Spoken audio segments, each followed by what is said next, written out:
이렇게 디자인을 문제로 보게 되면은 이것 어떻게 엔지니어링하고 어떻게 접근하고 어떻게 컨트롤해서 어떤 식으로 이 문제를 풀 수 있을 것인가. 네, 안녕하세요. NJ 채널의 이남주입니다. 오늘은 내가 생각하는 디자이너에게 코딩이란, 내가 생각하는 코딩이란 이라는 제목으로 비디오를 만들려고 합니다. 간혹가다 이런 질문 받아요. 야, 넌 디자이너인데 왜 코딩을 해야 되냐? 코딩하면 뭐 좋은 점이 있어? 막 이런 식으로 이제 물어보는 경우도 많이 있고, 뭐 아무래도 이제 그 컨벤셔널한 직업은 아니잖아요. 뭐 예를 들면 딱딱 정해져 있는 직업들, 제 성격상으로도 그런 거 별로 안 좋아하고, 뭔가 이렇게 항상 이렇게 만들어가는 거 좀 좋아하는데,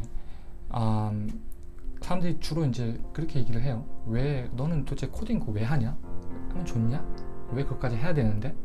뭐 이렇게 좀 부정적으로, 혹은 정말 몰라서 묻는 부분들도 있고, 아니면 궁금해서 물어보는 분들, 그런 분들에게 좀 답이 되지 않을까라고 생각을 해가지고 이제 비디오를 만드는데, 이제 첫 번째로는 뭐냐면은 나를 대신해서 일할 수 있는 일꾼을 만든다는 거죠. 모든 건 시간이니까. 한국은 좀 다른 것 같은데 미국 같은 경우는 다 시간제로 돈을 벌잖아요. 야, 너 얼마짜리야? 이런 거거든요. 시간당 얼마 받아? 네 얼마짜리야? 이걸 물어보는 거예요. 그래서 뭐 시간당 뭐 100불 받아, 200불 받아, 혹은 뭐 10불 받아, 20불 받아, 이렇게 이제 이야기할 수 있는 건데, 모든 건 다 시간이니까 나를 대신해서 일할 수 있는 사람을 만든다는 거는 굉장히 이제 메리트가 있는 거죠. 단순 반복적인 것들은 막 베트남이나 요즘 중국보다는 뭐 미얀마, 베트남, 동남아 쪽으로 많이 짓죠. 뭐 자동차나 뭐 반도체 이런 것들 다 그런 이제 삼국에서 노동력이 싸기 때문에 짓는데, 컴퓨터 코딩을 이용하면 컴퓨터에다가 수많은 일꾼들을 만들어낼 수가 있어요. 그래서 얘네들은 전기만 들어가면은 24시간 쉬지 않고 초당 몇 억 번, 몇 조 번의 계산을 하면서 나를 위해서 일을 해주거든요. 예. 어떻게 보면 자본주의 시대에서 생산수단을 갖고 있는 것처럼, 빌딩이나 이런 것들처럼 일할 때 어떻게 보면 노동력을 저하는 항상 갖고 있는 거죠. 제가 회사고 나의 밑에 직원들이 있는 거예요. 디자인할 수 있는 직원들이.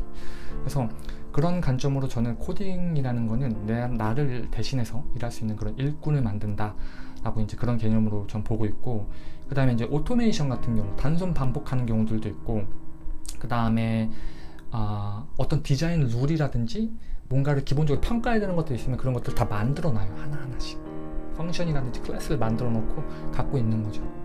가장 로우 레벨로 어디든 돌아갈 수 있게끔 만들어 놓고, 어떤 디자인 프로블럼들이 오면 얘네들 조합하는 거예요. 또 조합하는 일꾼을 만들죠. 얘네 그 밑에서 단순히 일하는 애들은 오케스트라는 일꾼이야. 그 다음에 그보다 또 상위 일꾼을 만들죠. 이런 식으로 이제 일꾼을 만든다는 개념으로 저는 코딩을 하고 있어요. 그래서 항상 그 디자인 프로블럼들이 들어오면은 기존 애들을 이렇게 묶어서 배치하거나 이렇게 그룹을 만들고, 이런 루틴을 만들고, 이런 애는 없네? 그럼 걔네들 만들어서 또 그걸 더 레인포스, 더 강화시키고, 그 라이브러리를 이런 식으로 계속 저는 저만의 어떤 회사를 계속 리치하게 부자로 이렇게 만들어가는 그런 행위로 저는 코딩을 보고 있고, 두 번째로는 이제 사람마다 디자인 감이 다 달라요. 저 스스로도 마찬가지. 제가 밤새껏 작업해서 자고 일어났어. 마음에 안 들어. 밥 먹고 와서 딱 보니까 좀 뭐가 달라. 이런 식의 좀 약간 이렇게 스스로가 인간이니까 감정이 계속 왔다 갔다 하잖아요. 그런 건데 이제 코딩을 통하게 되면은 그런 것도 이제 좀 체계화 시킬 수가 있죠. 어떤 좀 감으로 하기보다도 조금 그것들을 좀 더 체계적으로 컨트롤하고 관리할 수가 있는 거죠. 디자인 방법론이라든지 어떤 퀄리티를 매주할 수 있는 그런 것들을 만들어 놓고, 결국 수식화된 어떤 무언가를 만들어 놓고 작업을 할 수 있는 거죠. 그래서 작업을 하면서 걔네들을 계속 돌리면서 이게 이밸류에이션을 내가 그러니까 디자인 인터벤션을 주면서 걔네들 계속 이밸류에이션을 하는 거죠. 예. 그러니까 무슨 얘기를 하고 싶은 거냐면은 인간은 이제 감이 다 다른데, 이런 감이 다른 것들을 어느 정도를 이렇게 이제 좀 보장해준다. 그 수치화해서 좀 균일한 퀄리티를 유지시켜준다. 뭐 그렇게 볼 수 있는 거죠. 세 번째로는 실험적인 작업들을 조금 할 수가 있죠. 컴퓨터 같은 경우는 엄청나게 빠르게 계산할 수 있기 때문에 내가 하고 싶은 가지수들을 나열만 시켜주고 알고리즘만 짜주게 되면 그런 것들을, 그러니까 내 추상과 직관을 벗어나는 어떤 다양한 실험들을 할 수가 있거든요.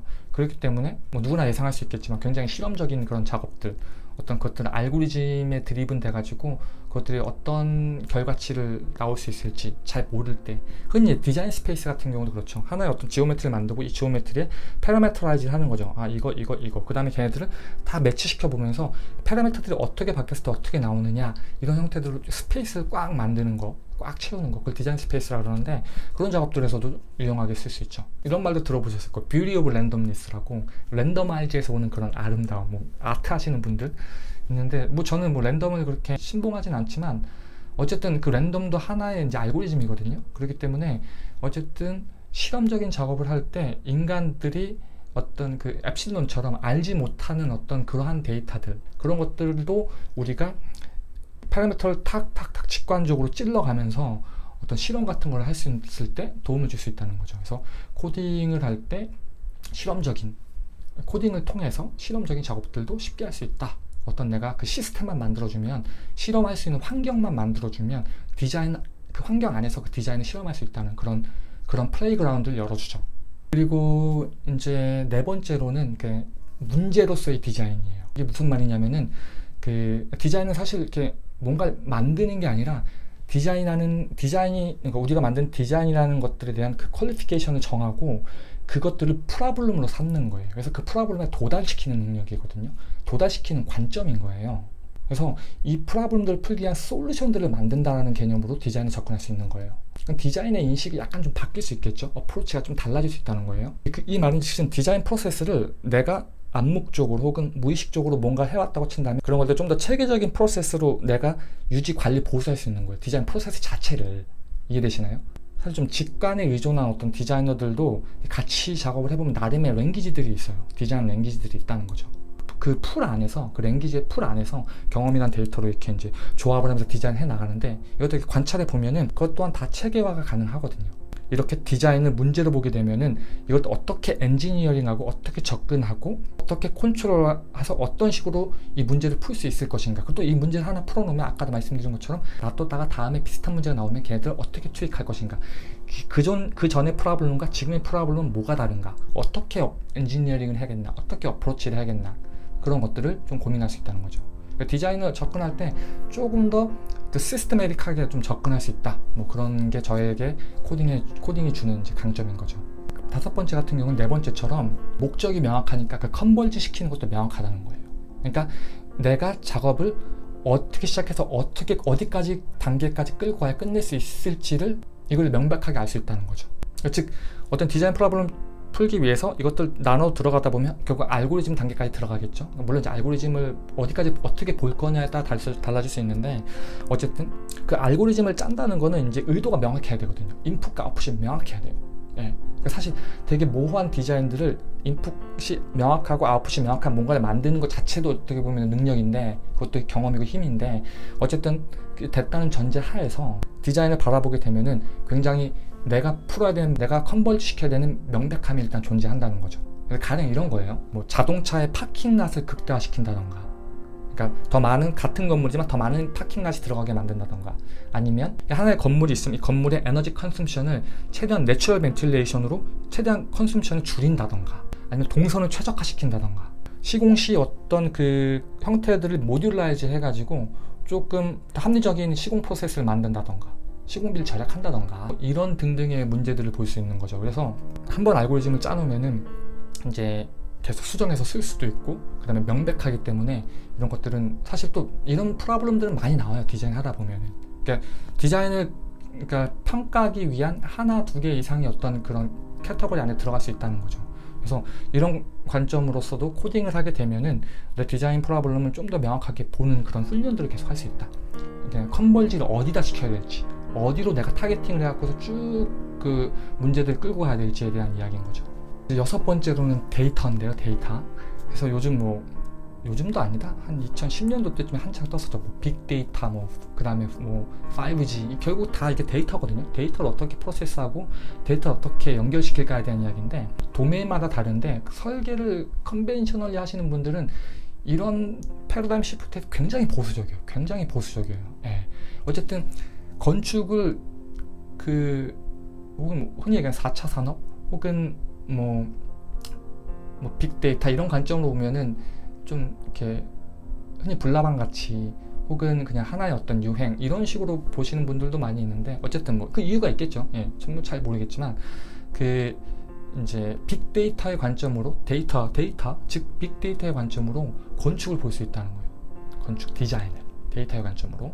그나마 요즘 BIM, 레빗 혹은 아키캐드, BIM 통해서 이 건축물이 어떻게 데이터로 레프레젠테이션 된다. 예를 들면은 건물 하나 만들면은 그 엑셀표가 하나 나와가지고 적상 같은 것들, 이렇게 면적 이런 거 다 계산이 되잖아요. 이런 식으로 똑같은 데이터가 레프레젠테이션 된 거거든요. 그러니까 건물들 데이터를 보는 건데 이런 BIM 수준보다도 좀 더 로우 레벨, 원시적인 데이터를 접근할 수 있고, 이 원시적인 데이터를 접근할 수 있다는 말은 뭐냐면 좀 더 많은 일을 할 수 있고 좀 더 많은 파라미터라이즈를 할 수 있다는 거예요. 더 많은 가능성과 더 많은 아이디어를 실현할 수 있다는 거죠. 이해되시나요? 사실 이게 정말 중요한 포인트인 것 같은데, 데이터를 적극적으로 활용할 수 있다. 디자인 데이터들을.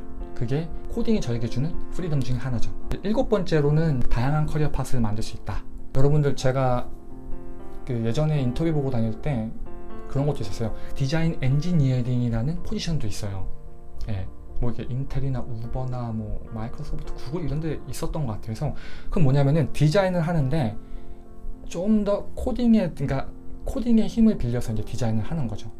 사실 여러분들 이걸 비디오를 보시는 분들이 주류가 어떤 분이시는지 잘 모르겠는데 건축만 하시는 분들한테는 이게 좀 이해하기 힘드실 거예요. 왜냐면은 딱딱딱 나눠져 있고 딱 그 분류만 있다고 생각할 수 있겠는데, 인더스트리는 사실 굉장히 빨리 변하거든요. 그래서 다른 이렇게 그 민감하게 반응하는 인더스트리들 보면 잡 타이틀이 되게 신기한 게 많아요. 그리고 그 타이틀 읽어보면은 리얼리티를 굉장히 많이 반영하고 있거든요. 그래서 어쨌든 그 디자인 엔지니어라고 해가지고 건축을 뛰어넘어서 이제 프로덕트, 뭐 제 친구 중에서 뭐 나이키나 애플가 있는 친구들도 있거든요. 어쨌든 디자인 할 수 있는, 공간을 이해할 수 있고 그 디자인을 리즈닝을 할 수 있는 그런 힘과, 그 다음에 코딩을 하고 엔지니어링 할 수 있는 힘, 이 두 개의 힘을 같이 갖고 있는 사람들이 좀 그런 사람들을 뽑겠다는 의지인 거죠. 건축뿐 아니라 더 많은 파시빌리티가 있고, 예를 들면 나이키 같은 경우도 신발 하나 디자인하면 그 신발을 전 세계 사람이 신을 수 있겠죠? 그만큼 더 임팩트가 큰 거잖아요. 건축도 물론 임팩트가 있지만 다른 차원의 어떤